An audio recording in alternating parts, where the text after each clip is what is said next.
What's up, wrestling fans? It is Monday, July 28th, and we just finished watching tonight's edition of Raw, and after a number of technical difficulties, which seem to be becoming a regular thing here on Blog Talk Radio, we are finally live on Mega Powers Radio for our Raw post-show. Apologies for the folks that got a little frustrated waiting there. I don't think anyone complained, but gonna apologize anyway. We appreciate your patience, but we're here now. Let me introduce who's with us tonight. I'm going to be the host of the show tonight. My name's Mike Paden. With me is Stephen Wago of Addicted to Anime.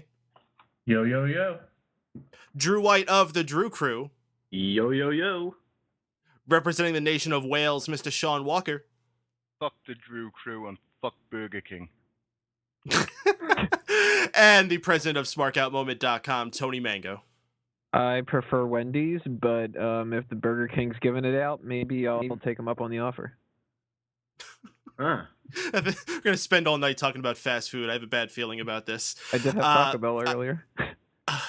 I gotta say, guys, we had a amazing edition of Monday Night Raw last week. Lots of fun, lots of exciting things to talk about. At the end of this show, I'm not feeling as optimistic. I'm feeling a lot more down. I'm not gonna say it was a total shit fest. The first 2 hours were, but for the most part, man, what a step back. And it'd be hard to keep the same excitement as you had last week, but I did not expect that much of a drop. But let me go around, ask you guys what the main thing you took away from tonight was and see what your perspectives are. Tony, why don't you start us off? I missed basically the first 2 hours, and according to what you had just said, it seems like I didn't miss much. And the hour that I did see and that I actually paid full on attention to, if I would have missed that, it would have been okay too. Wago, what about you? I was an hour late, so I had to fast forward through a lot of commercials to catch up with you guys.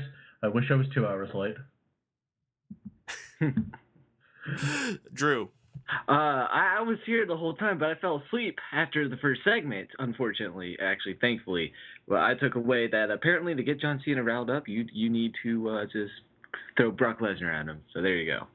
That's a thing. No, you gotta insult his kicks. Oh, yeah. That's how you get John Cena you have riled. to call him a billboard. That's what gets him out of the ring and ready to fight. Well, you said he couldn't wrestle. That's what pissed him off. Oh. I took it as a billboard thing. I thought that was the funniest thing I've heard all night. Mr. Shaun Walker, what's the number one thing you took away from tonight? And don't just say Burger King. Well, my client, R-Truth, conquered the streak. Oh my goodness, yeah. Most prestigious streak in wrestling history ended tonight in one of the most bullshit fashions. A lot to talk about on this, guys. We want to hear what all of you out there got to say, though. This is the most interactive post-Raw experience available, after all. Already got the chat room open and running. We got John Bow. I think he's someone new. Welcome to the chat room, dude. Thanks for joining us. Ferris419, Creepers Onto Radars, 5 Combo, keeping things busy in there. And, of course, we'll have the phone lines opening up at 11:30. You want to get yourself in line, the number to dial is area code 760-512-7247, or if you're feeling brave, feel free to hit that Skype icon at the top if you don't want to use your cellular phone minutes or landline or whatever the heck it is that you prefer to use for your phone calls. So guys, I really don't even know what the biggest thing that I want to go into. Why don't we just talk about Bo? Because that's what I'm heard about. Bo Dallas making it all the way to 17 and Bo, but unfortunately tonight gets put into a match with R-Truth, who I'm pretty sure this is the first singles match he's had on Raw in months. He was in that Battle Royal that we had at Battleground, but besides that, I can't remember the last time we saw R-Truth in action. And he comes out, he gives his typical speech beforehand. He tells R-Truth that he can gain a victory if he Bo leaves. Well, perhaps he motivated R-Truth a little too much, because during this match, Bo Dallas is celebrating. R-Truth sneaks up and gets the sneak roll-up victory, ending the streak. Now, my biggest qualm with this, we've talked before about how if you keep a wrestler too dependent on being in an undefeated streak, it can end up hurting them so much more in the long term. So I'm really not that hurt that Bo Dallas' streak had to end, but they had this gimmick with it. So if you are going to do the streak and have a gimmick with it, then it's fine to continue it, at least for a little while.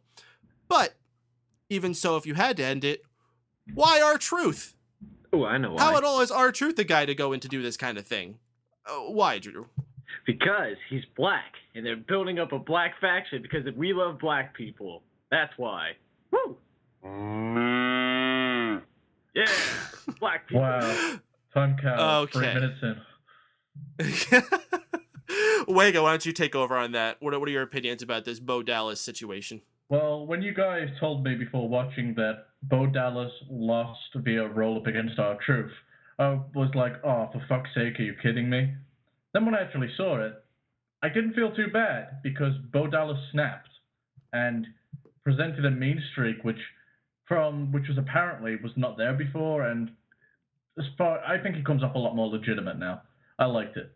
I wish it wasn't against R-Truth and it was against a higher caliber opponent, but there's an upside to this, so I'm okay with it. Well, let me pass this question on to Tony. Bo Dallas did show a new mean streak tonight, as Wago had pointed out. How do you think they should approach this mean streak with him? Should it be something where he keeps being the motivational Bo Dallas most of the time just until you get him to cross over that point? Or should this be a complete character shift for Bo Dallas? Tony? I think that what they did tonight actually was the best course of action. He can act like, you got me there, buddy. You got me. Well, fuck you. That kind of a thing. Because the Bo Dallas character is too good for him to just start being a total dick or a total heel or anything like that. They need to keep him being motivational and everything. I loved the Butterfingers thing that they did before. I like how they did this. So I'd like to see him maybe every once in a while flip out and get a little bit too angry and bitch and complain. And then kind of like do that whole like goose fraba and just feel like, man, I believe I can beat him again, like that kind of a thing. And I think they did the right course of action here. Gives him layers, which I think is a cool thing to have. So if that is what we get out of this, at least we can find that positive in it. Shaun, did you like what they did tonight with Bo Dallas, or do you think this was a travesty? I thought this is the best way forward for Bo, because he's going to join up with his brother in the Wyatt family. What? You really think that's what they're going to do? I don't think he can grow a beard. I think the chat's right. Drunk Shaun has made his way to this episode. No, not drunk Shaun. Pain medication Shaun. This is the Kurt Angle Shaun. Oh, no. I think maybe you found Adam Rose's lollipop or something. I licked the bunny. Oh, goodness gracious. First chickens and now bunnies. Let's move it along here. Let's actually head to the beginning of the show. We had John Cena greet us at the beginning doing his usual Cena shtick. He gets interrupted by Paul Heyman, the crowd super behind everything that Heyman had to say. He talked about how Brock Lesnar wasn't just going to beat John Cena, he was going to victimize John Cena. Cena starts rallying some ECW chant, starts taking shots not just at Brock, but at Paul Heyman as well, which prompts Cesaro, of all people, to come out. As soon as I heard that siren, I was like, what? Can they not make up their mind between these guys? Cesaro comes out, gives him a hug, and he explicitly states that him and Heyman have parted ways, but he's not going to let John Cena insult his friend like that. So Cesaro goes down to defend Paul Heyman's honor in a one-on-one match with John Cena to start the show. And I got to say, phenomenal match. Great outing by both guys. John Cena taking the insult that Cesaro threw his way that he couldn't wrestle and just completely upstarting him, or completely erasing that thought from people's minds after seeing that match that he just put on there. And Cesaro constantly impresses with the clinics he's able to go out there. And let's not forget that match he had with Daniel Bryan during that 2 out of 3, or the handicap, or was it a gauntlet match? One of those things. And Cesaro, I think, was on point tonight as well with his speech. He took a lot of shots at Cena that were hilarious, called him a big muscled up billboard that couldn't wrestle. And he even took a shot at his shoes, saying, "Where'd you get your shoes? Kmart?" Cesaro was fantastic here. Heyman was fantastic here. And I can go ahead and give credit where credit's due. John Cena was fantastic here. Let's get your guys' thoughts on that one, though. Tony, what'd you think about everyone's performance in this opening segment?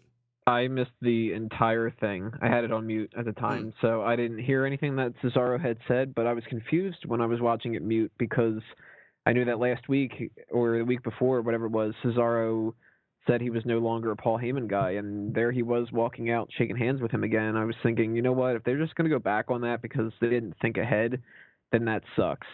So it's good to see that they had some kind of an inclination of, we don't want to do that, but we need to give something for Cesaro to do and something for Cena to do. I don't know if I necessarily would have done that. What would you have done with this night then? Because Brock Lesnar wasn't there, had to do something to keep that storyline going. Cena wasn't even there last week, and I think the schedule actually has him not at Raw next week. So how else would you have approached this situation we have tonight? I don't know. I mean, it would kind of depend on what their plans are for certain different people. Maybe did another match with Kane. It seems like they didn't put a ton of effort into this episode, so why not just kind of take the whole day off? Just do another Kane match. Shaun, what do you think about our opening segments? Hello. Opening segment. Same old John Cena promo. Passion, yay, more passion. Fill him up with any more passion, he'll be jizzing passion. You know what I'm saying? And the whole Cena can't wrestle stick. We get it. I like it. But it's the same insults day in, day out. Think of something new. The match, though, was pretty damn good. Probably the only good match on the fucking card. Yeah, I got to look through it again to double check that, but I think you might be right. That's kind of sad. 3 hours, you only get one good match.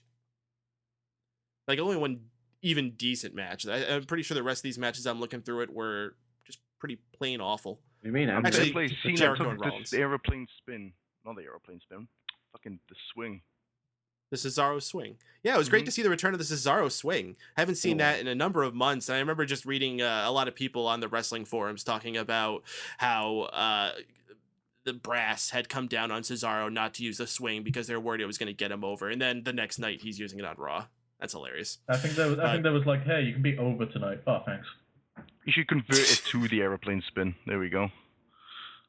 That way then. Yeah, do an aeroplane spin and then just put it into a torture rack. That would be cool. Yeah. Oh man, who was using the torture rack recently? Oh, that was Big Zeke, wasn't it? What's he doing now? He's in that company that doesn't have a TV show. Oh yeah, big news coming this week with Spike TV canceling their deal with TNA. We're going to talk a lot about that on Smack Talk this week, so pay attention to smarkoutmoment.com for that. You'll probably hear a number of jokes get popped tonight, but we're going to try to stick to Raw and not get too much into the TNA jokes, but they'll be coming. Don't worry, they'll be coming. Drew, what'd you think about our opening 2 segments tonight? Like I said, I ended up falling asleep halfway through the match, and I don't know if it was just me being tired or if I just couldn't stay awake or something. I don't know, but the first segment just bored the piss out of me. I don't know why. Cena just, oh my god, I couldn't do it tonight. I couldn't do it. And Paul Heyman, I don't know what you guys are talking about. I just couldn't get into what they were saying. I think the lack of music, it felt like it was too quiet in that arena at some point tonight. I don't know why. It was bugging me. Cesaro came out, made his jokes. I chuckled, and then I fell asleep until like 9:20. And then I woke up. That was fun. The lack of music? Do you want them to have like music during their promos like 2009 Kane? Maybe it's because like Paul Heyman, he doesn't come out to anything. I don't know why. It felt like there wasn't something there. I heard John Cena's music, but that shtick, and then I hear nothing with Paul Heyman. I don't know what. How's that go? Stay awake. How's John Cena's music go? Bottom. Okay. If Drew does it, it's gonna have pyro.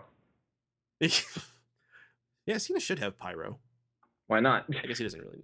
What do you mean they gave it to? At this point, anybody should have pyro. I don't think anybody has pyro at this point. Well, Bad News Barrett's out. Brock Lesnar has pyro. If they're in the mood, they'll be like, Kofi, you've got pyro this week. Oh, have I got pyro this week? Nah. They should just give all the angry anti-Cena fans a bunch of fireworks so they could shoot them off and try to hit Cena, and that could be the pyro. Oh man, such a good idea. Yes, let's give a bunch of dumbass fans pyrotechnics and see how that goes. That way, if they ever have another situation like WrestleMania with Undertaker's pyro, they can just blame it on the fans.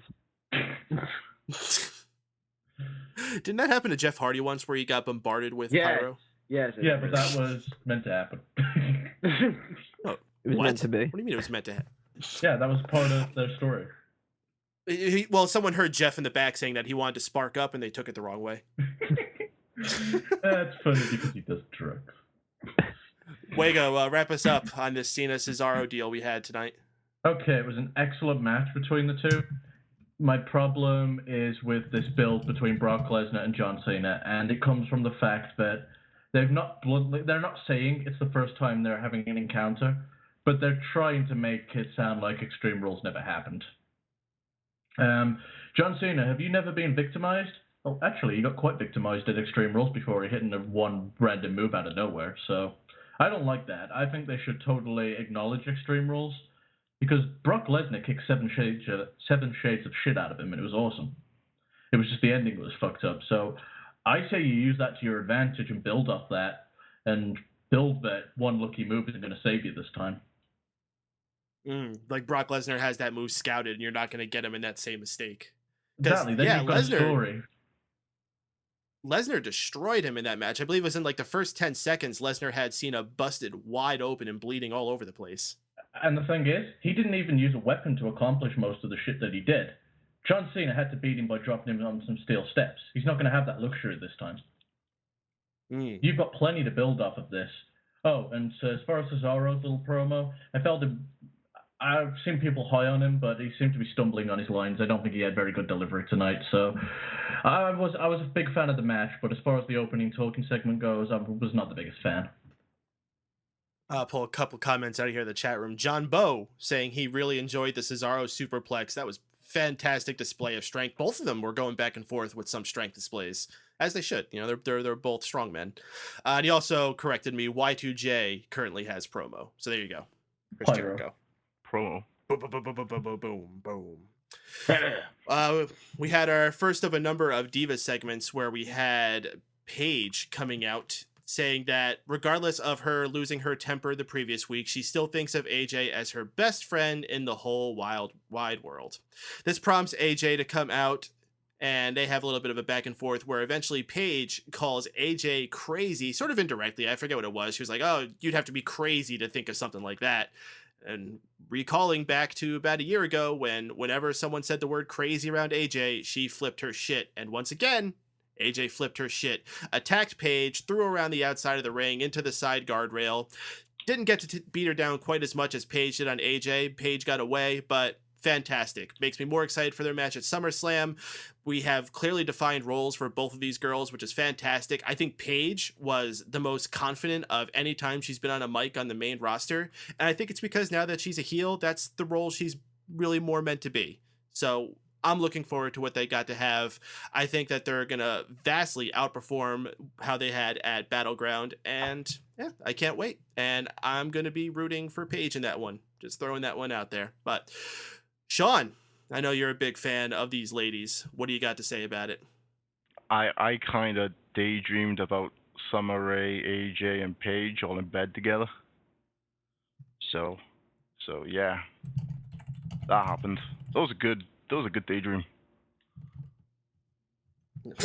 Drew, what did you think about these ladies? Crazy AJ's hot. But seriously, I liked it. It makes me kind of look forward to their match at SummerSlam, but kind of like with everything else on the show, it just, I don't know, some things just didn't work, and this, I don't know, didn't really work. So I don't know. Let's see what happens next week. No, Shaun, I'm not you. I don't cut myself, so I don't know what's gonna happen. Just let's see what happens. Wago, what did you think about our ladies' performances tonight? I didn't check it out because the Divas are piss breaks. You know, they're never going to get any respect if we keep saying things like that. Tough shit.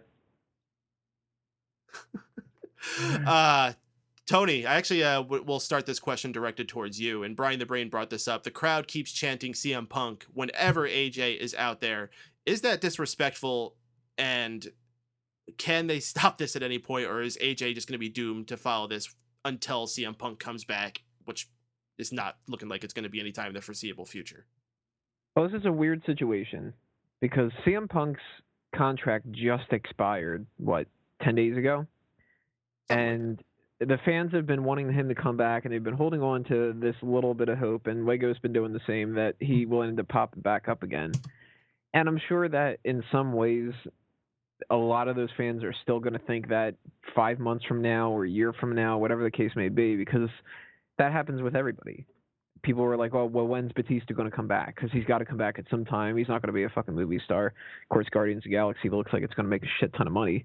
But everybody wanted The Rock to come back to host WrestleMania. Everybody wanted Hulk Hogan to come back to rejoin the family.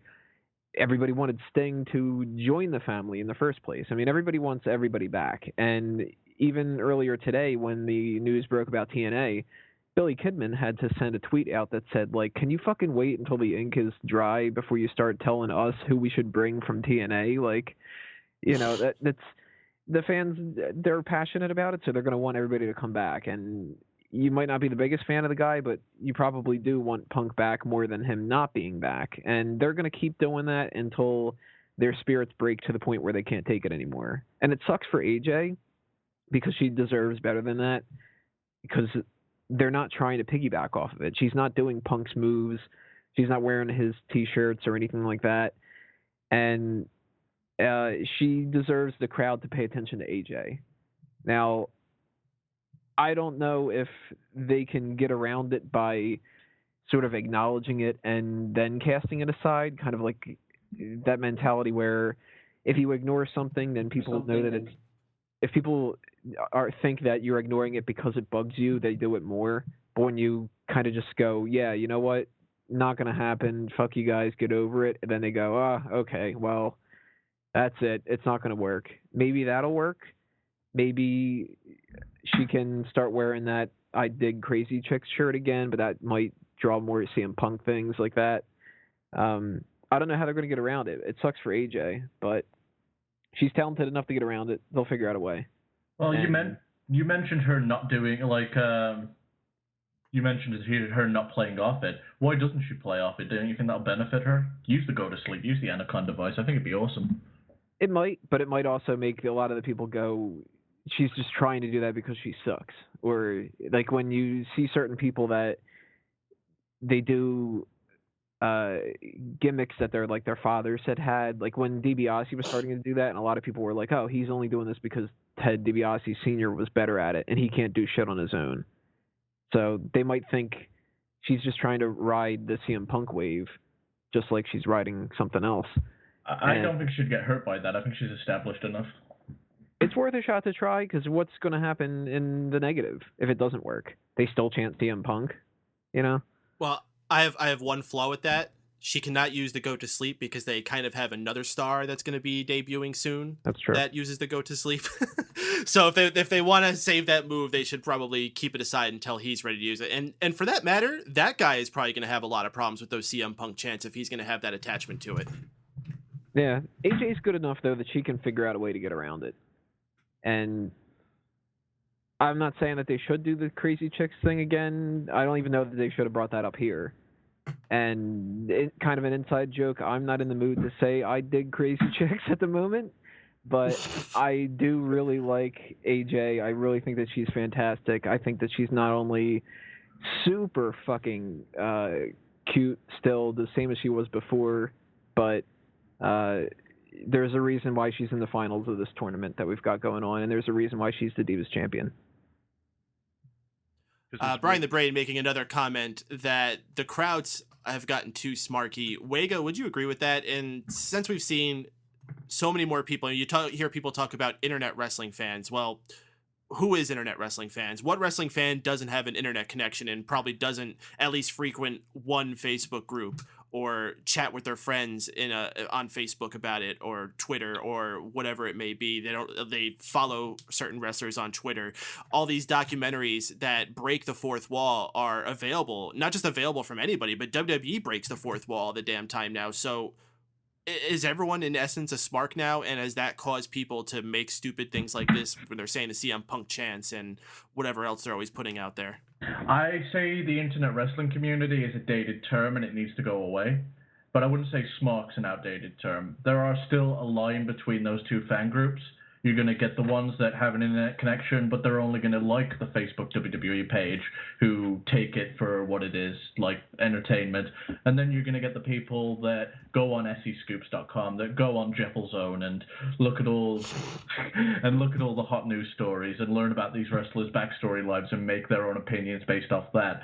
I think there's two types of fans out there. I think it's just time that we get rid of the internet wrestling community terminology, because it's non-existent at this point. We are just wrestling fans. And as far as the fans getting too smarky, I think that's just the evolution of the product, and the product has to adapt to work with that. I don't think you can ever say it's the fans' fault, because at the end of the day, the fans are what making it so the wrestlers can compete, that they have a job. So you have to cater towards them. Very well said. With that, I'm going a couple minutes late, but we're going to start opening up the phone lines. If you want to get yourself in line to chat live here on the Raw Post Show on Mega Powers Radio, the number to dial in is area code 760-512-7247, or press the Skype button at the top of the page. And once again, a shout out to the people in the chat room. We got 5 Times Combo, Brian the Brain, Creepers Onto Radars, Ferris419, John Bow, and our very own Mysticata, Drew White, and Stephen Wago, and even Tony Mango representing the panel inside the chat room. Well, it says you're there. So I see a few guests there. If you want to chat with our people in there, please register so you can chat with all these fine people in the chat room, along with listening to us here on Mega Powers Radio. With that, let's take on our first caller from the 412, Mr. JD from Pittsburgh. What's shaking, JD? Mike, guys, how's it going tonight? Oh, we're all feeling good as usual. If you heard, we've been a little bit down on this episode of Raw. Big difference from last week, but what did you think about it? Well, I had a friend actually who lives in Houston, and I'm sure he probably thought it was the same thing. However, it depends on where he was sitting with his girlfriend, because he and I got to meet each other at WrestleMania, and he was a good friend of mine. So his girlfriend got tickets, I'm sure, to the show tonight. They went to see the show at the Toyota Center. Yeah, I mean, it really wasn't that great of a show tonight. I mean, it was a subpar show or below average show at best. I mean, I agree with you guys at the outset. You guys were talking about it earlier at the beginning with the Cena Cesaro match. I mean, it's a fantastic beginning, and then after that, it was just like 2.5 hours of comedy shit, you know? I mean, you had the whole freaking Bo Dallas R-Truth thing. I mean, you have this new Nation of Domination with Kofi, Big E, and freaking Xavier Woods, and there's talk that they might bring Mark Henry in. I don't know why they're thinking about going back to 1997 with that whole gimmick. Then you have the stupid commie bastard Rusev and his little Horlana again running their yapper, if you will, with Swagger and Coulter. And I like when Coulter kept telling him, "We the people," after everything, and just the Russian Bear stood there like a freaking oaf. I should call him Boris and Natasha now.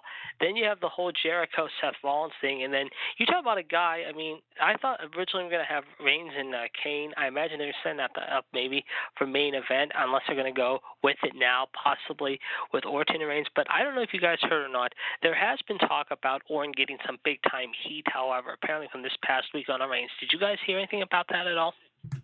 I did see that report, and I was talking about it in our Facebook group, and my response to it was, if these people didn't expect a match that was 10 minutes of headlocks, why would you put them in there with Randy Orton? Because that's what he's infamous for.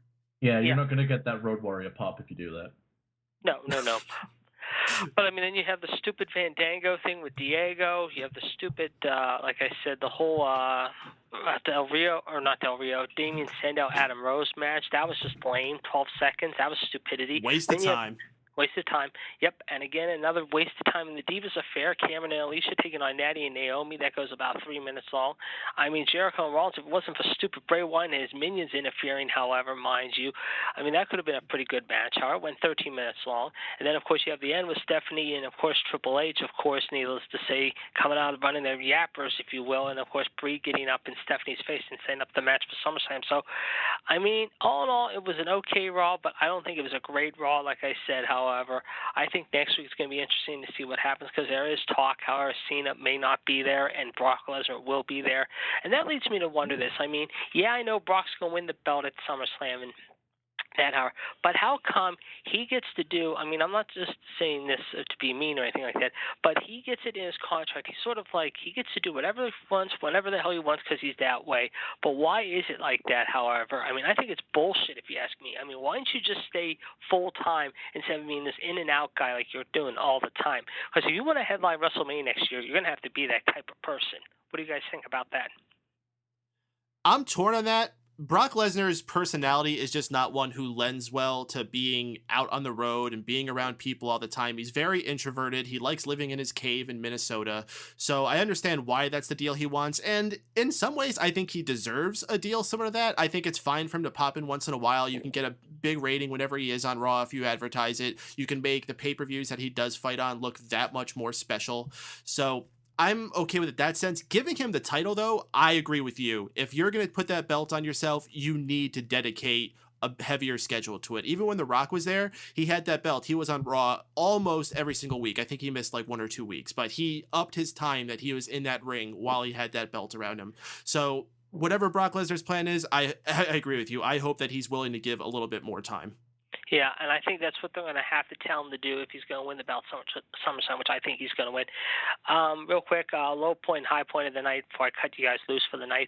High point of the night, definitely the Cesaro-Cena affair. Great opener. I mean, both of those guys they could have gone another 3 to 4 or 5 minutes. I mean, they just had the crowd eating out of their hand, literally. And like I said, it was a great opener. However, like I said, you give them about 14 minutes. You could have given them at least you could have given them 20. I mean, they just really popped it. And the thing is, the reason the only thing that's holding Cesaro back, and there was an article about it today in my local paper here, and Justin LaBar usually writes some good articles every week. However, you've seen his stuff on WrestleZone, but if not, he does write some articles twice a week in my hometown newspaper about different wrestlers. And this week he talked about Cesaro. I think right now the only thing that continues to haunt Cesaro and it's holding back Cesaro is having a guy like Paul Heyman. I think it's time to ditch Paul Heyman once and for all. I don't know why they did that at the beginning tonight.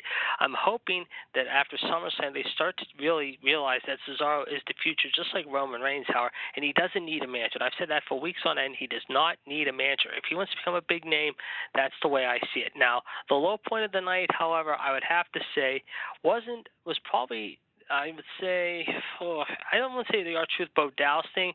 I want to say the Adam Rose Sandow match. I mean, you talk about a guy who just continues to get wasted. I don't know why they keep having these matches with each other. I mean, Adam Rose is not getting over the fans. The fans are getting bored by it. I'm getting bored by it. And as far as Sandow goes, I mean, look what they've turned him into. I mean, if they want to talk about a new jobber tag team, why don't they just put him up with freaking Fandango and call themselves the Job Squad, for God's sake? Because these guys are just losing matches left and right. I mean, it's just a shame what they've become, if you ask me. Yeah, I agree with you, man. There's way too many people that are just jokes right now, and they shouldn't be, because this is a period where they need to be building stars. And with a guy like Adam Rose, you're not going to build a star out of him, sending him out there to wrestle astronauts. People already are not taking him seriously, and putting him in situations like that are not going to help him. No. I mean, I've seen a little bit of his footage on NXT, however, and he was half decent in NXT as the Leo Kruger guy. Why don't they just go back to doing that with him? Unfortunately, they put him in the Austin Powers freaking get him to the Greek mode when they brought him up, and they thought they were going to get over the whole bunny thing. I mean, for once, however, I mean, I agree with. I mean, every week I agree with JBL. It's just enough is enough with this guy, you know. I mean, seriously. And speaking of JBL, I mean, I understand he's a heel announcer and all that, but quit sucking off on Triple H. You're kissing his ass, JBL. We're tired of hearing your shit every week by sucking up to the authority. Why don't you just become their new little bitch as well while you're at it? Seriously. So. Yeah, JBL is. I have to point out something very odd I noticed about him when the table had gotten broken after Randy Orton RKO'd Roman Reigns through it. You could see JBL's shoes, and he had these like bright tan cowboy boots on. I'm like, are you kidding me, JBL? You're really gonna be like that much of a stereotype being in Texas as a Texan wearing your cowboy boots? Yeah, I bet he like has a firearm on him too. Well, we'll see what happens. Obviously, they're going to be in Corpus Christi tomorrow night, and then they got Laredo and Austin next week. So we got a Texas three-step this week, if you will, with 3 more shows, however, coming up this week and next week for television. But like I said, however, so far they got 2 matches. I mean, they already got 3 matches actually listed for SummerSlam. I imagine we'll have 2 or 3 more listed in the next few weeks. I imagine we're going to have AJ and Paige, all but a done deal at this point, probably this week or next week. I don't know what they would do as far as tag affair goes. I mean, I'm surprised they're going with 2 Diva affairs at SummerSlam. I mean, they don't need to have freaking Nikki, basically, or Brie, should I say, versus Stephanie. I mean, I just cringe at that one. I do agree with you about AJ and Paige, so I think that could be the show-stealing match of the entire card, I feel. I mean, they didn't have Ambrose on tonight, I imagine. They gave him the night off. I was really surprised about that, but I do think they're going to pick that back up. At least I hope they try to pick that back up this week on SmackDown, but we'll have to wait and see. Yeah. Yep. All right. Did you give us your low point? I don't know if we got that one. Yeah, there. that was the Rose. Yeah, it was the Rose. The Adam Adam Rose match. thing. Yeah, that's right. Yeah, Oh, yep, goodness yep. gracious. All right, JD. Another fantastic call. Talk to you guys next Monday. Definitely, man. Have a good night. Appreciate JD calling in. Anyone else calling in too? We got another caller we're going to bring on just a moment. But once again, I want to give everyone the number out there. It's 760-512-7247, or you can hit the Skype icon at the top of the page. And of course, the chat room scrolling nicely as always. Thank you all for joining us. We appreciate having you here with us on Mega Powers Radio for our Raw post show. Let's bring on our next caller. This is an odd looking number. I want to say you're from the 395 area code, but I think you might just be calling in from Skype. I think it's John Bow. So let's bring in here. John Bow. Is that you? If you're talking to me, yes. All right, John Bow. Welcome to the show, man. How you doing? I'm very good, and it's John Bruce, and I'm from the Smack Talk side of things, if you guys recognize it from that, maybe. Oh, fantastic. Yeah, Tony would definitely recognize you, and I always see you as well commenting on the Smart Out Moment videos. Tony, you want to say hi? Yeah, definitely, man. One of the few people that has actually been a part of the Sign Me Up initiative. So, awesome, John. Loving yeah, you got all me the again in support 2 weeks. Oh, you're going to do it again? Awesome, dude. Yeah. John, where are you calling us from? Australia. Australia. Awesome, man. I have family out in New Zealand, so I'm familiar with that area. I know it's two completely different worlds. I don't want to insinuate that Australia, New Zealand are anything alike, but, you know, cool part of the world. Oh, we're cool. Except when it comes to soccer. I know you are rugby. You guys can get each other's throats. But what'd you think about the show tonight? Yeah, I found it okay. I did enjoy the end. I enjoyed Stephanie's crocodile tears. It made me laugh when she turned on Brie. Stephanie is once again showing that it's going to be in good hands when things fully go into her because, well, I shouldn't have said it like that. Yeah. If I can actually say, guys, 5 times combo. I think the employment clock for Great Khali is a good idea. Oh, yeah, it's a replacement for the JTG clock, the Great Khali clock. Let's get someone working on that one. Yeah, but then someone actually has to bubble looking at a picture of the Great Khali, and I don't think anyone wants to do that. John, what stuck out to you tonight? Were there some things that you actually did enjoy, or are you kind of like us, where we're just kind of blah about this Raw? I felt a bit riled up by the Cena promo at the start, and the match was quite good, but I did feel like Paul Heyman used the word victimized a little bit too much. Yeah, it sounded kind of like one of those anti-rape rallies. Started feeling kind of dirty. Yeah. It wasn't, I agree with you guys that it seemed like a very low effort sort of show. Mm-hmm. Did it make you any more excited for SummerSlam? Because that's what they're supposed to be doing right now. They're supposed to be ramping up to what's supposed to be the biggest show of the summer for them. Did they do that for you? I'm not feeling the AJ and Paige match, but I'm really, really keen on the Jack Swagger and Rusev match, surprisingly. I can't believe you, of all people, push. As an Australian, you're getting behind the real American push of Jack Swagger. Who would have thought? I've been, I heard the rumors that it was coming before they actually started it, and I developed that keenness, and Tony and everyone was talking about it on Smack Talk as well, and it just started building up in my mind how good it could be. And then then they pulled the trigger, and it really, I just got really pumped when his music hit the first time. WWE is getting very international lately. They just signed Kenta from Japan, and just today they signed Prince Devitt from Ireland. I don't know what kind of scene that you have as far as independent circuits over there in Australia. Is there anyone there that you could perhaps recommend as someone that we should be taking a look at as a big Australian star that could eventually make their transition? Because at this point, I can't think of any Australians ever to really cross over into the big time American scene. Maybe or the Bushwhackers or New Zealand, I think, actually. So you got any inside scoops on that? Not really, no. Our wrestling scene's not really that big. I mean, we don't get a lot of, it doesn't get a lot of coverage. Mm-hmm. If that makes sense. A lot of, like 99% of our coverage is Australian rules football, which in my mind's crap. But, there's not a lot of coverage, and wrestling's really not that, grown here, as it is in the USA and everywhere, like Japan. Now, you said you're going to be going to see them again soon. That means WWE's coming out to Australia? Yeah, August 7th Oh, fantastic. for us. August 6th for you. Now, I know when they often go into other markets like England and especially China and Japan, people flock to the WWE because it's something different coming to town. You only get to see them so many times. The shows that you've been to for WWE, is the crowd usually as wild as we see in those shows? They're just so happy to have WWE in their town that they're expressing it heavily? Well, 2 years ago we had a packed house, but it was a very dead crowd. And last year it was a packed house, and the crowd was absolutely killer. And this year we got a pretty strong card. I'm happy we don't have John Cena, to be honest. And our main event's going to be Roman Reigns and Kane in a street fight, with Ric Flair as the guest referee. Ooh.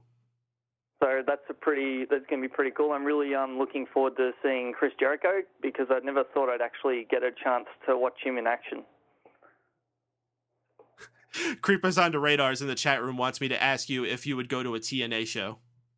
Oh yeah, I see his comment. Definitely not. If I could, I'd hop on Smack Talk with you guys and just take a big dump on TNA. So we were postulating before that whenever the final show on Spike is, we should do the long-awaited Impact post show and just spend an hour just completely shitting on it at the end of the road. Yeah, 90% of the show would just be us doing the TNA noise. Oh no. Can you imagine? John Bruce, let me ask you first, is there anything else in your mind before we ask you for your high point, low point? I was going to ask, do you guys reckon they'll put a stipulation on either the Rusev Swagger or the AJ Paige matches? Oh, that's a good question, actually. For Rusev and Swagger, I could see them definitely putting a stipulation on that. I think Tony had brought up the idea of them doing a flag match, which I think would be very apropos. I could also enjoy a tables match, which I think would be really neat. As far as AJ Lee and Paige, I think the best match that you could possibly do for them, and I don't know if I would do it at SummerSlam, but I would love to see two of them in a submission match, just because they both have awesome submission finishers that actually look painful and look cool. To know that could be coming at any point in that matchup, trying to get that victory would be awesome. But let me pass it around to the rest of the panel, because I think that's a really good question. Tony, what do you think about stipulations on those matches? Not a big fan of the idea of a tables match, as much as that's been going around. Flag match they got to go with. It looks like they're going to be doing that. And I like that idea of the submission match, too. I didn't think about that. I was kind of just assuming they'd have another basic standard match or whatever, but I can't think of anything better than that, really. Maybe they could have a three-way match, and I could be involved. Maybe there could be some kind of a different gimmick that they haven't really done with the Divas in a while, like a steel cage match or something, but they're not seemingly building up to that. So overall, I'd probably have to go with flag and submission if they're going to do that. That's a good idea. Shaun, would you want to see a stipulation on those matches? Yes. Flag and pole for Rusev and Swagger, and for AJ and Paige, bra and panties. Oh, I like where you're going with that. Drew, what about you, man? Sure. A flag match. When was the last? They had a flag match recently, didn't they? With like Dario or something like that? Did Big E and Rusev have a flag match? Or is that just, they just had flags? They just had flags, and they just waved them really hard. No, I was trying to think when the last time I had a flag match was. I remember every time I see Dario in the ring, he has like the flags on the two poles, so I always assume it's a flag match, but it never is. Sure, why not flag matches? That's cool. Go flag matches. Flag matches are matches. It's a match with flags. You can't hate on that. Wago, wrap us up. What do you think about stipulations for these matches? The flag match makes too much sense not to do. So just watch. They'll randomly make it some type of street fight with a random name. But I'm hoping they go with flag match. And as far as the Divas match go, I do like the submission idea, but I think it's too early now. I say do a normal match for that. And I think you can get about 5 or 6 matches out of Paige and AJ, and pretty much have them for the next 6 months wrestling each other. So leave it for now. Put it on the table at a later date. I agree. Put the meat on the table. With all that you're talking about how they'll probably screw up with Rusev and Swagger, how it makes so much sense for a flag match. You know what they've been liking a lot lately? Is stretcher matches. So why don't we just make it a stretcher match, yeah? Fuck's sake. That happens when you John find out where Bruce. you live. The last thing we always like to ask people here is your high point and low point for Raw. So what was your favorite part of Raw tonight and your least favorite part of Raw? Oh, if I can think of one. Look, the high point I enjoyed was probably the Cesaro Cena match for sure. That one I can still actually think about and remember it because, like I said, I love the Cesaro superplex. But for the low point, I think. The Divas match, the tag team match at the end, I just got so bored and ended up like shooting through that with the fast forward. I paused it, walked off, came back and fast forwarded it. Because I'm just not feeling like Natalya, Naomi, and Cameron and everyone's just, there's nothing there, and it just felt like a really pointless match just to fill time. All right, John Bruce. Excellent call, man. Thank you for calling in. Feel free to call again anytime. I'm sure this is very an odd time for you out there. Actually, it might be. It's the middle of the day, isn't it? Yeah, middle of the day. I got lucky. Well, always welcome here, and of course, we'll always see you on Smack Talk, man. Awesome. Have a good night or good Thanks, day, I guess I should say. Take care, John. All right. 2 fantastic callers in a row. And again, anyone out there listening, if you want to get your voice heard here on the Raw Post Show on Mega Powers Radio, dial in area code 760-512-7247. Chat room is always open as well. Still a couple guests in there. Get yourself registered and join our cool fans like 5 Times Combo, Brian the Brain, Creepers on the Radar, Ferris419, John Bow, who just got off the call with us, and of course our very own Stephen Wago, Drew, and Tony is in there as well. Creepers on the Radar actually just said something ridiculous. Patriot, meaning Jack Swagger, goes heel and defects and joins Rusev and then starts donning a purely red mask. Yep. Dude, just get the Patriot. Just get the Patriot. I have to commend you on something, by the way. You just said good day, you didn't say good day. It was actually tempting. After I said it, I was like, oh, I should have said it like all like that. No, you know, John Bruce came in after JD and he's like, that wasn't a call. This is a call. I just imagine you doing the Triple H thing now, going, right. Right. and I like how one of the first things John Bruce mentions is Stephanie's crocodile tears. I'm sorry, mate. We're not making fun of you, John Bruce. We like the call. He put a message in the chat saying he was so nervous now he'll never call back again. John, that just means that you've been hanging around my stupid ass puns long enough that they're subconsciously happening. Yeah. All right, guys. We had a tag team matchup, 6-man tag, with Rybaxel joining The Miz to go against the Usos and Dolph Ziggler. Pretty much the main focus of this was, once again, Miz doing everything he can to protect his moneymaker, eventually resulting in a distraction, letting Dolph Ziggler hit the zigzag on Ryback to get the pin. Pretty pointless match, and probably not much to say about it, so I'm just going to ask one group roundup. Is there anything you guys have you want to add to that? It was stupid for, what's-his-face, Mango to get rid of Ziggler. That's all I got. I thought it was a solid outing, and I'm glad they're making Dolph Ziggler look strong. He needs some momentum behind him, win or lose against The Miz. Fuck Burger King. Yep. Tony, any like thoughts? You were eating Burger King as you said that. I actually kind of liked the match. It wasn't, super, super special. It's not something I'm going to remember or write down in my notes for the best match of the year or anything like that, but it was all right, and I like The Miz as a heel. I'm not a big fan of him losing his matches, but that's what happens with some of the heels. So, cool to see Ziggler is getting a little bit of a rub out of this, but he is not going to end up winning that championship, and that'll make me both happy and sad. And fuck Rybaxel. And you forgot about the Nation of Domination.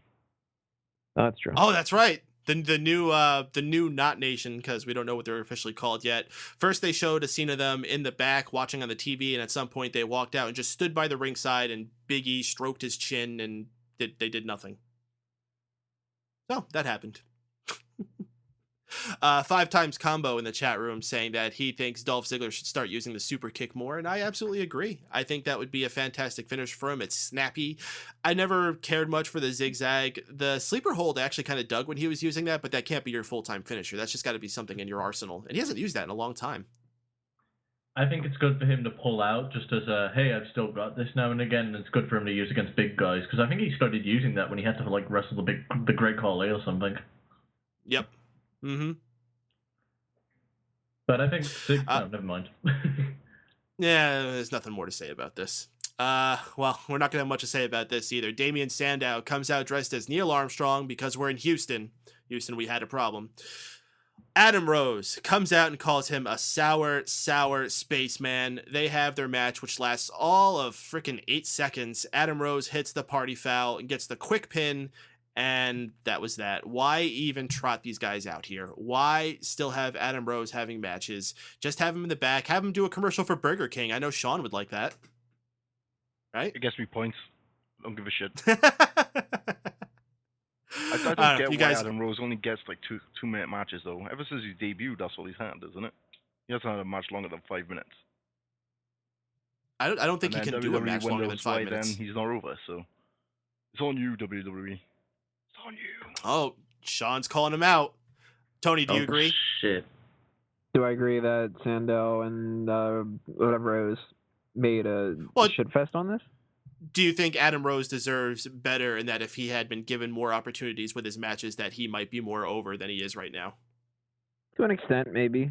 He could have benefited from more attention, more of an actual feud to begin with, and all that other kind of stuff. Because if WWE has proven anything, it's proven that they can kill somebody if they want them to. And they can also force somebody to be better than what they actually are. If they would have let everybody go to their own talents and everybody has to take credit for their own stuff, we wouldn't see people like Del Rio or Sheamus be multi-time champions. But they wanted them to be multi-time champions, so they did. And if they really wanted Adam Rose to be, then Adam Rose would be fighting for the Intercontinental Championship right now. But they don't. So they're giving him these kind of segments, and it's not going to help him at all. And then they're going to blame him, even though they should put a lot of the blame on themselves. But they should put some of the blame on Adam Rose because he's not making any of these segments entertaining. And fucking Damien Sandow, it's a shame because he's so much better than this. Where's He's not Fandango. Yeah, absolutely. Wago, I have a question for you, and it's a dumb American question. John Bow in the chat room just said Sandow should come to Australia and he should wear budgie smugglers. The fuck are budgie smugglers? I have no fucking clue. Not even I know that one. Shaun, is that... Have you got a clue? I mean... I think they're like onesies. I have no idea. I don't know, I thought they might have them in Wales, like for you to strap in when you're shagging sheep, but I don't know. Well, they're obviously something you smuggle budgies in. That's the textbook definition. Oh, they're tight Speedos. Isn't that what wrestlers already wear? Not to get gay or nothing, but I mean, really. You say not get gay or anything? The way everyone knows your man crush on Roman. It's done at this point. This is true. Well, at least Roman didn't leave me like Seth left Shaun. Fuck you, Shaun. Any other thoughts about this Adam Rose Spaceman match? It was a match. And where the fuck is the B? Oh, where the fuck is the B? Yeah, the fuck. And we had like the burger got like twice in size and a lot darker. What's better, Shaun, that burger or Burger King? Well, The hot dogs. Hot dog's better. I missed the B. Drew, were you trying to get something in there? Nah. It's all good. All right. Nah. We were supposed to have a matchup between Kane and Roman Reigns. Never happened, though, after Roman Reigns got attacked from behind by Randy Orton. Randy Orton just continued to lay a whole beat down on him, eventually going to RKO him on a table that doesn't break. I started getting flashbacks of Money in the Bank 2011, or was it 2010? With Christian, where he kept RKO like 2 or 3 times on the table, and like it still didn't break, and the whole stadium was like, one more time. And it still didn't break at the end. But then I remember the next time they had a match, the table broke before he even did the RKO. Like they were just standing on it and it collapsed. They just couldn't win. But this time he got it on the second attempt. So yeah, Randy Orton put his beat down on it. This is supposed to make us more excited, I guess, for the matchup they're going to be having at SummerSlam. And I just don't care. This is not the opponent I want for Roman Reigns. Roman Reigns should be facing Triple H. Triple H, take off the tie and get in the ring, because we're seeing these reports of Randy Orton being boring. Big surprise. Whether the brass behind that believes that, whatever. I don't even really care. I know that Randy Orton is boring to me, so I don't want to see the match. Let me get your guys' thoughts on that one. Wago, are you here with us? I think Wago dropped. But all right, Drew, why don't you start us off? If I'm looking forward to Randy Orton for SummerSlam, is that what the question was? Yes. Well, what did you think about the segment tonight, and did it get you excited for the match? It did not get me excited. I really can't. I can handle some beatdown segments, but Randy Orton beatdown segments are like the absolute worst. I will deal with Alicia Fox beatdown segments before Randy Orton. So I went and took a piss halfway through, so I didn't see the RKO's tables breaking through on my first go. But I don't know. I'd rather, because the rumors for like the past few months before Randy Orton was that it was going to be Triple H versus Reigns. So I think I was really excited for that, because that sounded like it would be really good. But as soon as they laid, oh man, Randy Orton is like, headlocks. You remember that headlock? I remember that headlock. Oh look, another headlock. And yes, it'd just be a match of headlocks. No pun intended. So no, I'm not looking forward to it. I'd rather be Triple H at this point. I don't know why they try to like push Orton. I think Orton might be better as a face at this point, because he doesn't do anything as a heel. And everyone complained in 2012 when he was a face that he wasn't doing anything. They make him heel. It's just the same fucking thing. So who cares? Just make him face again. I don't care. I don't want to see this match. Wago, you're back with us? I am back. I don't know what the fuck happened there, but I'm back. No, Skype's going to be Skype. What did you think about the beatdown with Kane and Randy Orton and Roman Reigns, and are you looking forward to their match? That's the only thing that could have made that table spot any better, if he did that thing on SmackDown where he fell down the monitor hole. I don't know if anyone saw that. That was fucking great. Yeah, he does not got a good history with tables, so when I watched this happen, I just cracked up laughing. I like the segment. One, I didn't have to see Kane wrestle. And two, I got to watch Randy Orton fuck up, so fucking awesome. 5 times combo saying there should be a DVD of Orton's best headlocks. That would be a long DVD. Yeah, the first It would have to be a 6-disc set.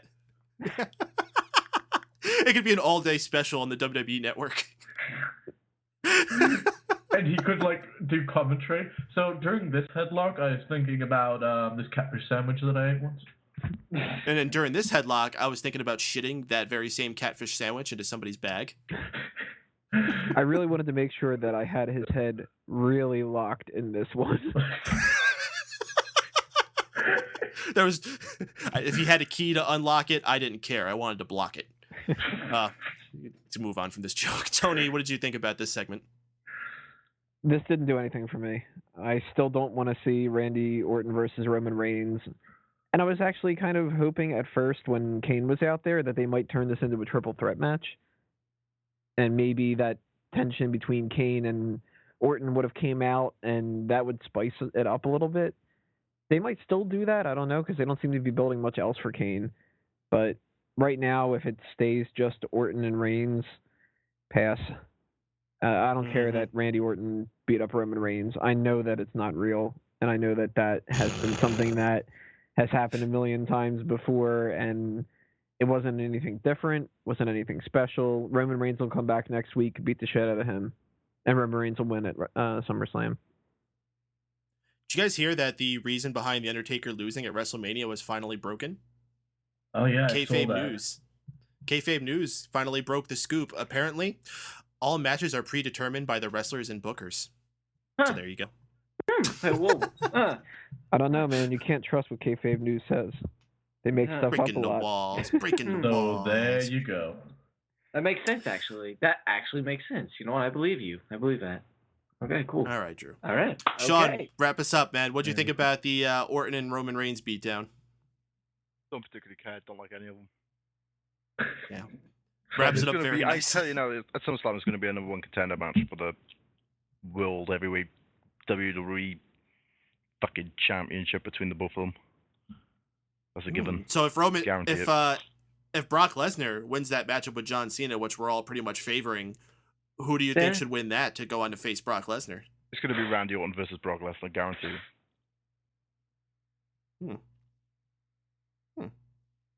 I might give it a chance. I don't know. Gonna win. I kind of hope they don't make it a number one contenders match. I'd rather see them just try to pick up the pieces of what to do with the number one contender at the next, night on Raw or whatever it is. Anyway, enough about this stupid segment. Yeah, probably. Diego came out tonight with the Slayers, Layla and Summer Rae, for a match against Fandango. Very short, ends with a distraction roll-up. Lots of comedy, especially with the bull. The bull, falls over, because he got kissed or they touched him or whatever the hell happened. JBL starts making jokes about bull molestation. This segment made me feel dirty. I don't know. Anybody got anything they want to add about this piece of shit?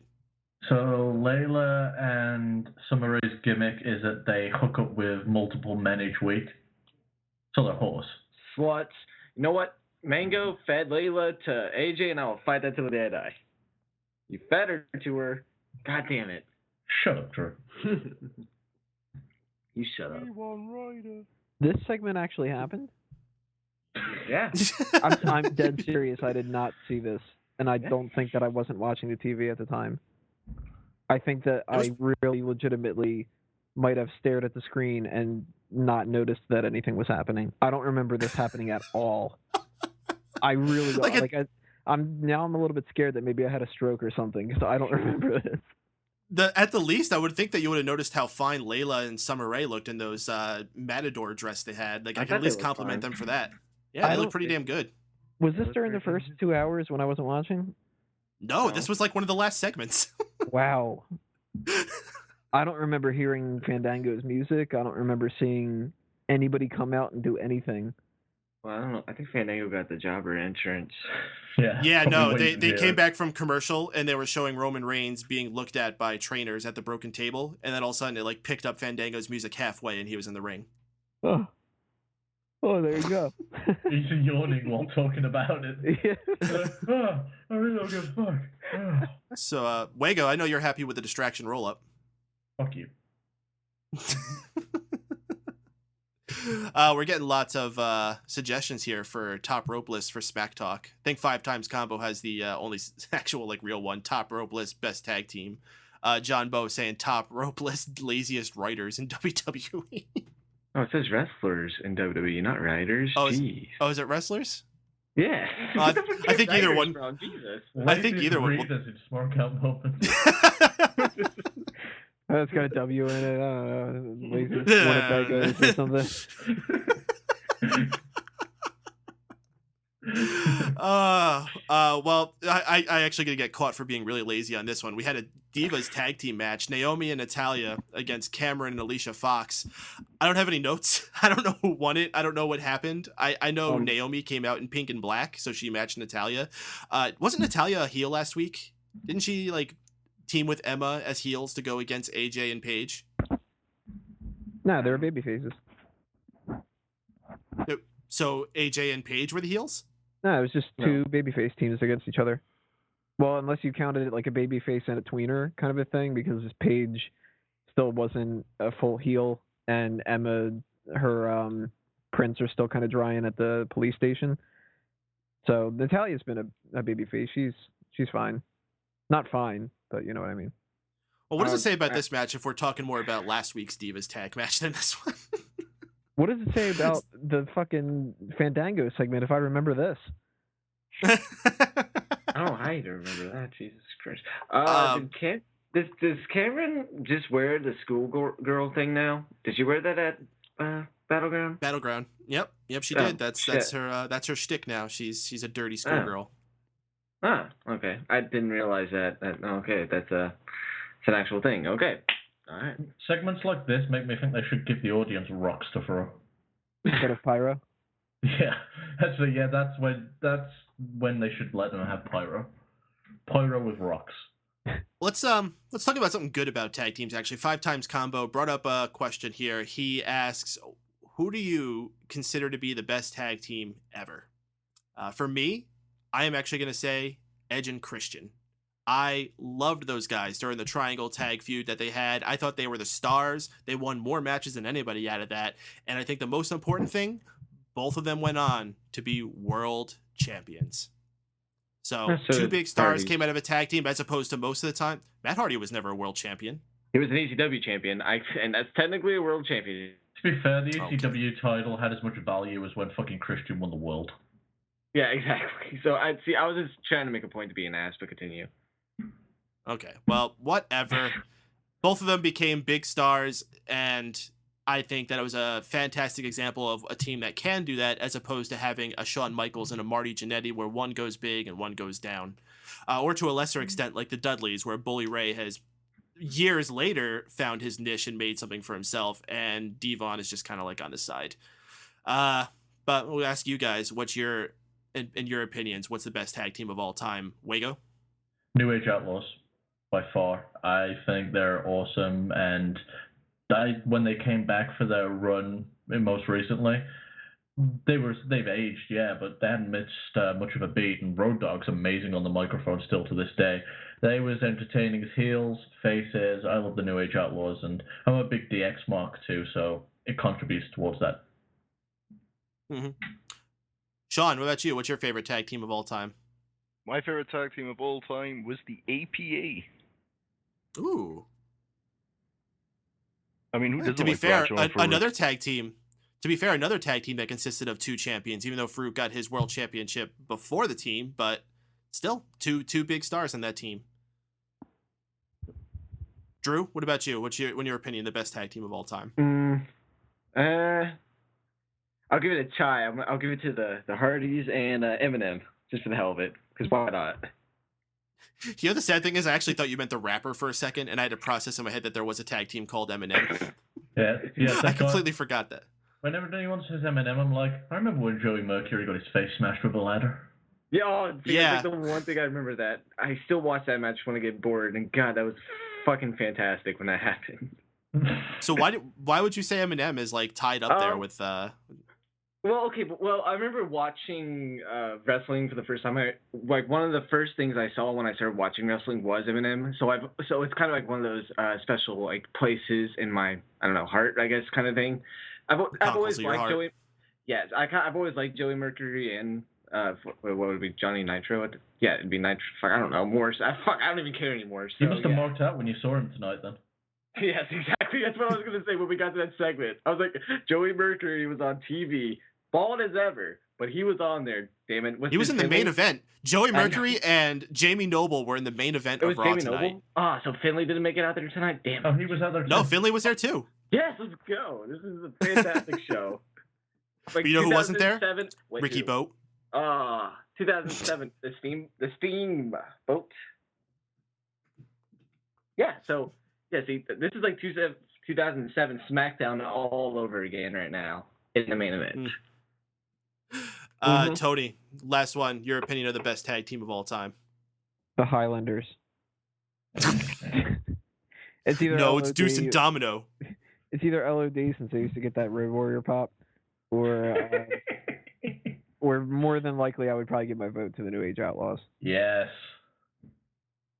Oh, there you go. And we had lots of people in the chat room throwing out different things. Lots of LODs. A lot of people agreed with Edge and Christian. Brian the Brain, he just brought up the Von Erichs and the Freebirds. You old school guy. Gotta show respect for the. To be fair, that fucking Drew made me feel old as hell just from saying Eminem when he first got in. Right. Fuck, Drew. Ooh, Cade and Murdoch. You know, Cade and Murdoch. Lance Cade and Trevor Murdoch, I think, deserve better than they got, and I think they could have been a much better tag team. Well, Cade was going to have a great career until he snorted coke on a plane. Mm-hmm. So he's only got himself to blame career-wise. I hated their theme music so much. It was kind of shit. Gotta give a shout out to La Resistance. They were pretty boss. I like La Resistance too. The youngest tag team to gain the championships ever. Mm-hmm. There you go. So any love for the world's greatest tag team or nah? Or Team Angle? Team Angle, right? Team Mangle? Team Angle. Oh. I like Team Eck. Team Eck. Team Eck? Team Eck. Edge, Christian, and Kurt. You don't remember Team Eck? Oh, I didn't know they had a name. Yeah, that was a great short-lived faction. Oh man, all this nostalgia. We got to go back to talking about Raw, which sucked. Anyone know who won that Divas tag match? By the way, I never did figure that out. Yeah, you said Naomi won it a little bit. You said it like when you were talking about it. No, I didn't. I said I don't know. Did. I have no notes. No. You mentioned Naomi winning it because. No, I mentioned Naomi wearing pink and black, just like shit. Natalya. Yeah. Never mind. Yeah. Wearing pink and black, same thing. So I do have one more question about the tag team thing before we continue. What's up? I remember last year you had a tournament in March for the with the tag. Who won that? Thank you for bringing that up. We had the Keeping Kayfabe March Madness, and I actually was surprised the Dudleys won that tournament. It came down to the Dudleys and the Legion of Doom, but it came down to the Dudleys and the New Age Outlaws, and the Dudleys like squeaked by and won the votes for the best tag team. That blew my mind. I did not expect that one. I thought maybe they would make it to the top 4, but I did not expect them to win it. And they like dominated every single match that they had against people. Like people really like the fucking Dudleys.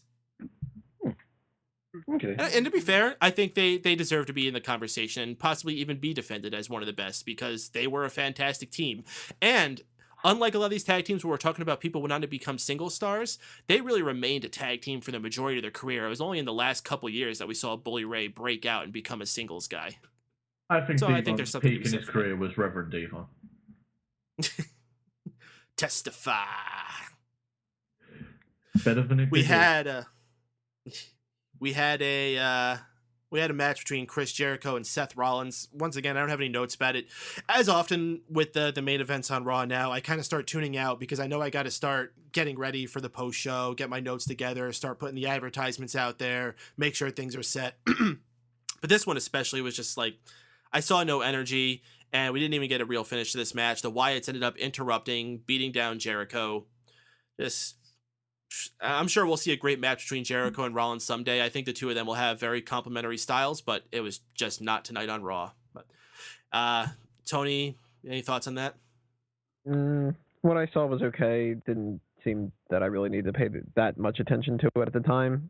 I don't know if I missed out on anything or not, but you get to the end of the Raw, and I've kind of already been, like, burned out. Wago? I thought it was a solid match, but I wish it could have been better, and I think it can be better. I remember on one of Jericho's returns, he was having amazing matches with Rob Van Dam, of all people, and we was all praising him for how good he was, but this time around, it's kind of been Shaun, anything to add about Chris Jericho and Seth Rollins match tonight? No, but the Chris Jericho promo with Triple H, I thought was going to lead to something special, but... Oh, that promo was awesome. I really had fun with that. We're going to get to that in just a second. Drew, anything to add about Jericho and Rollins? It was just okay. I remember like this like thing where fucking Rollins was on the ropes and he somehow landed on the ground and kicked him. That's really about it. But that was kind of cool. Yeah, that's becoming one of his more regular things where he like grabs onto the ropes and gets pulled out onto his feet. I mean, it's no less impressive. Every time he does it, it looks awesome. But it's not anything particularly special with this match. So that's kind of a shame. Our main event of Raw, nothing to really say, especially when it involves two people that I would say we're all pretty much high on. I think we're all big Jericho fans, and we're all digging Seth Rollins, except for maybe the fact that he's got that awful outfit on and the terrible music, and he looks homeless. He's part of the Drew crew. I swear we like Seth Rollins. And he's not on Shaun's team. Yeah, thank guys on Shaun's team. Our big story tonight is the follow-up of what went down last week between Brie Bella and Stephanie McMahon. Stephanie, of course, being arrested, carted out into a police vehicle, a hybrid police vehicle, I should mention. First off, they come out in the night, Steph and Triple H, that is, to address Brie, but they get interrupted by Chris Jericho, which the moment I saw him coming out, I just got all those awesome flashbacks of the times Chris Jericho and Stephanie McMahon would be going back and forth. Chris Jericho just continued to take his jabs, irritating Triple H to the point where eventually Triple H made the match for Jericho and Wyatt at SummerSlam, so that's finally official now. However, this stopped Stephanie McMahon from doing what she wanted to do, so we had to delay it until later in the night. In our final segment of the show, Stephanie is out in the ring, this time by herself. Eventually, Brie Bella shows up as well. They start having their back and forth, working out what that Stephanie can do to get Brie Bella to drop the charges against her. They end up agreeing that Nikki gets a raise, so now Nikki's going to be the more paid Bella. I don't know why she would agree to that. Brie gets reinstated, and the big one that they were going back and forth on, there will be a match at SummerSlam between Brie Bella and Stephanie McMahon. Shockingly enough, the crowd blew up for this. They loved it. They were given yes chants. Before the end of the night, they were chanting, "This is awesome," which was, I think, more so with the fact that Stephanie, after finally giving up this whole charade that she was so distraught and upset after the match was official between her and Brie, slapped Brie right across the face, knocking her off the ring apron down to the ground. I'm not going to lie, it was a pretty awesome moment seeing the vicious side of Stephanie pop out like that again. But in the end, I got to consider this match that we're having, and I'm not so optimistic for that. Brie Bella is fine. She's made vast improvements as an in-ring competitor over the years. Stephanie hasn't wrestled in 10 years, and I'm not particularly looking forward to that. So storyline-wise, they're improving this, but I don't think it's going to be able to save the fact this match is going to be terrible unless they really, really overbook it and gimmick it up. That's the only way this match is going to work out for me. But go ahead and get your guys' thoughts about this main event matchup and how it's setting up for SummerSlam. Drew, why don't you start us off? I'm liking the storyline, but then once we get to SummerSlam, I'm going to be like, oh, fuck, I have to sit through 2 Divas matches instead of just one. Fuck me. I know I'll like it now, but I know as soon as we get there, I'm going to hate this. I liked the intensity Stephanie showed, the crocodile tears that John, who called in or whatever. Sorry, I'm really bad with this. Yeah, John, my bad, called in earlier talking about the crocodile tears from Stephanie. I thought that was cool. I thought the whole segment was cool, but I know I'm gonna hate this in a couple weeks, so I'll let it pass for now. I'm just gonna be really, really upset in a couple weeks. 5 times combo saying he started cracking up when Jericho started singing Bad Boys, which was pretty cool. I am a little disappointed in the crowd that they didn't catch on a little bit more singing that. Kind of made Jericho look like a doofus. But Shaun, what'd you think about our closing segment on the show tonight, and are you looking forward to Stephanie and Brie? I'm so excited. I just can't hide it. It really shows. Jamie Noble. Jamie Noble. Jamie Noble in the main event of Raw. Segment. Alright. So, yeah. Wago, what'd you think about this? I love the Jericho bit, bringing back the FDD, BB, FTBH. Filthy, dirty, disgusting, brutal, bottom-feeding, trash bag hoe. I fucking love Jericho's stick, and him and Stephanie. Did you type that out so you would know what the initials are? No, I have it on a acronym finder. I didn't even know that was a website, but either way, I have it now. So, yeah, it brought back a whole chunk of nostalgia for me because I love them going backwards and forwards, and that was a cool moment. As far as the main event goes and their backwards and forwards, I thought this was going to bomb, but hats off to that crowd to make it an entertaining segment, and not just that, a great way to go off Raw. Going off with "This is awesome" chants is a rarity. Going off with any noise, in fact, is a rarity these days, so they got it done. Stephanie's acting was fantastic, how she went from weepy to scared to absolute diabolical bitch. So, awesome outing. I was really surprised. And Bella's promo skills have gotten so much better compared to her poor backstage acting on Raw in the past. Yeah. So, more of this, less of that, and she's got a more bright future ahead of her. I wasn't just randomly blurting at the microphone, by the way. For those who forgot that great feud between Daniel Bryan and Kane we had earlier this year where Brie Bella was just being scared inside the car playing the damsel in distress. Yeah, that was what that was from. I thought you was watching TNA for a second. Oh, wait, you can't do that. Tony, wrap us up on this one. I think that overall, this build-up has been really good. The match is probably not going to end up doing as well as the build-up, and that's going to disappoint a lot of people if you do not see that coming and you can't set yourself up for that. But they continued the good feud here by having that great line at the end that Stephanie delivered. "I'm going to make you my bitch." And that was the best part about this whole thing. All right, let's head to our final bit that we do here on the show talking about Raw, and that's where we run down the good, the bad, and the ugly.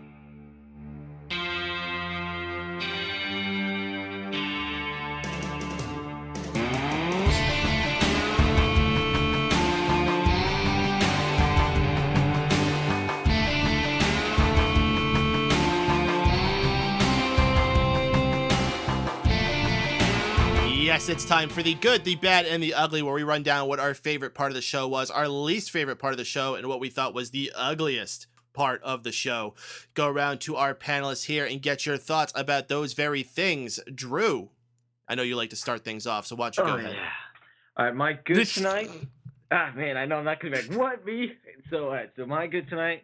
I don't think we mentioned it on the show, but there was a Stardust and Goldust segment. I don't know why.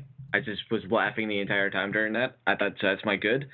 My bad is going to be the Randy Orton beatdown segment because that was fucking stupid and I had to take a piss because of it. And my ugly, it's going to have to be the Damien Sandow thing because I don't know how I'd explain an astronaut wrestling just to wrestle. How did that make you take a piss? Oh man, he's beating the shit out of it. My bladder's sure getting full. I don't know. It's just one of those weird things, you know? Sometimes I sit down, start playing a game, and it's like, oh, I gotta go take a shit. Maybe Randy Orton trying to beat someone up is just, this sounds fucking weird. I'm done. Yeah. So, Shaun, your good, bad, and ugly for tonight's show. The good, the John Cena and Cesaro match. The bad, everything what Drew just said. And the ugly, Burger King adverts. Why so many Burger King adverts? Why is it the $5 Burger King adverts? What the fuck, dude? It used to be Sonic that they used to play a lot. Mm-hmm. Burger King. There was only one Sonic advert today. Yeah, well, you know what it is? $5 meals. I don't know if it's like this in other places around the world, but in America, for some reason, $5 meals is a very big thing. Subway started it with the whole $5 footlong, and then like I think KFC had some kind of $5 box deal. Taco Bell Hardee's had some kind of $5. Taco Bell has the $5 deal. So now Burger King is doing the $5 deal. That's just some kind of trend that's going on with fast food restaurants. And if mashed potato ever comes to my KFC, I'm gonna cry. Listen, I'm just gonna throw it out there. If KFC has one awesome thing, it's those mashed potatoes. Don't Maybe say the that mac and about cheese. KFC lets me down in America. They actually do it better in England. They don't have a Wicked Zinger burger here. It's depressing. A Wicked Zinger burger? Yep. They have it in England and they don't have it in America. And it's like a spicy chicken burger, but it kicks fucking ass and you just don't have it. We out-America'd you. The fuck, America. Well, Wago, you're good, bad, and ugly for tonight's show. My good is going to go to John Cena versus Cesaro. Great outing. Fun match. My bad, just stick a Diva segment in here that wasn't Stephanie McMahon and Bella. And ugly. Okay, someone walks into the room. What are you watching? That's a guy with a bunch of people dressed up wrestling an astronaut. Yeah, I watch this every Monday.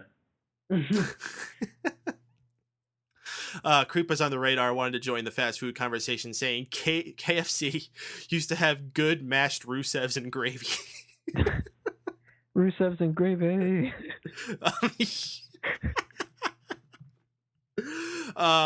We'll pull. Actually, let me let Tony give your good, bad, and ugly first. My good, if it doesn't go to the line, I'm gonna make you my bitch, then it goes to just that air of importance that is going on with that Rusev feud right now. Zev Coulter comes out, everybody starts doing the "We the People" chant. He needs to fucking win at SummerSlam. And not only is that going to help them when it comes to the fire that they've gotten under, the people that are criticizing WWE for doing that, you know, you get the USA a win after all this kind of stuff, but it'll help Rusev out in the long run as well as Swagger, even though that sounds kind of weird that, what happened with helping Rusev.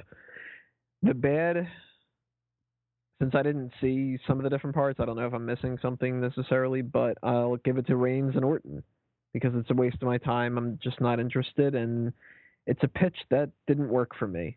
Oh, these two are fighting, and it's going to be crazy at SummerSlam. No, it isn't. notice. And the ugly, Sandow and Rose. It would be embarrassing to let a non-wrestling fan watch stuff like that and try to defend it, just like Wago said. Mm-hmm. And what Drew said. Yeah. I'll pull the one out of the chat room here. 5 times combo said his good was Y2J singing Bad Boys. The bad, Adam Rose blinked and I missed it. And the ugly, he says he doesn't really think there was anything too ugly tonight. I'm pretty optimistic there. For my good, bad, and ugly, my good was absolutely that opening match between Cesaro and Cena. Both of them looked fantastic. Shame Cesaro couldn't have gotten that victory, but I really wasn't expecting him to. Cena had to get a strong win going into his match against Brock Lesnar, and why not have it over the old Paul Heyman guy? I guess it makes sense. The bad is a victory that I don't agree with, and that is the ending of Bo Dallas's streak, especially to R-Truth. Bullshit. The ugly, I am going to give to the fainting bull. That was bullshit. You got bullshit and bullshit. Oh, goodness gracious. All right, one last bit of business to take here before we wrap things up. We're probably going to be closing shop a little early here tonight. Not surprisingly. I'm surprised we got as much conversation out of this show as we did. But we're going to give a little bit of time to each host here to tell you what else they got going on in their lives that you should be checking out besides just joining us here on Mondays on Mega Powers Radio. Drew, what's good in the world of the Drew Crew? The Drew Crew is on fire with the addition of Seth Rollins. Ain't that right, Shaun? Shut the fuck up, Shaun. So, like I said, always support the Drew Crew. Fuck Shaun and fuck Tony's Tykes. One last thing I'm going to pull in the chat room here. Creep was on the radar saying, I wonder if Zack Ryder is jealous of Sandow's success. Hey, he got 2 goals the other night, so Zack Ryder's on top of the world. He won a match on Raw. Now they left him for the bull. So when you're just being used as a pawn just to try to make Fandango look bad, like, come on. Shaun, anything you want to put out there to the world tonight? Yes. Okay. If you want to buy my underwear, then send me a direct message on Twitter at ShaunC2K37. All right, there you go. Wago, please. Well, I'm going to be gone after this week for the best part of a month. I'm going back to jolly old England to visit my parents, so I'm going to be missing in action. But if you do miss my beautiful voice, then you can check out Addicted to Anime. We recently had an episode where we reviewed Cowboy Bebop. You can find that on Mega Powers Radio on Blog Talk Radio. You can find it on iTunes very soon. And keep checking back to Facebook.com/AddictedAnimeFans for all your news on that. And also check out UDMMA.com, Facebook.com/UDMMA, and Twitter.com/UDMMA for all your MMA needs. It's UDMMA. All right. And Tony Mango. SmarkoutMoment.com, YouTube.com/SmarkoutMoment. You can also find Smack Talk on iTunes and Stitcher.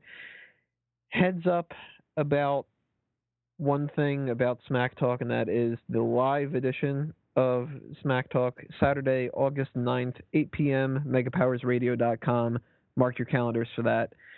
And I'm just going to leave this little teaser out there.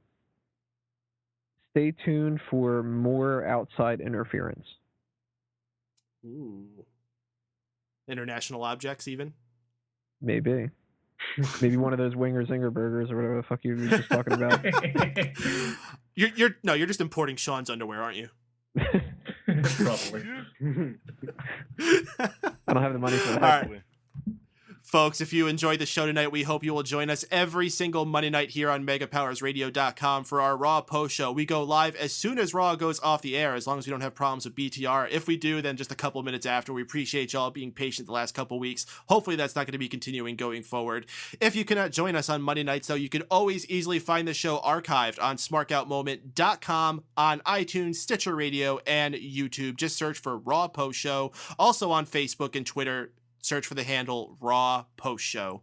Also been pushing a lot lately the official Facebook group, The Mega Maniacs. We're at, I believe, 98 members, so we're just about to break 100 strong. Please get yourself in there, facebook.com/groups/The Mega Maniacs. That's facebook.com/groups the Mega Maniacs. I'll be sure to put a link in the show notes, as I always do, where you can conversate with us all throughout the week, not just here on Monday nights, not just on Smack Talk, but every single day of the week. We had lots of fun in there when we first heard the news of TNA having their contract canceled, and we're going to continue to have lots of fun with that. Oh, goodness gracious. With that, folks, for Shaun Walker, for Drew White, for Stephen Wago, and Tony Mango, I'm Mike Paden signing off for the Raw Post Show here on Mega Powers Radio. We'll see you guys next week.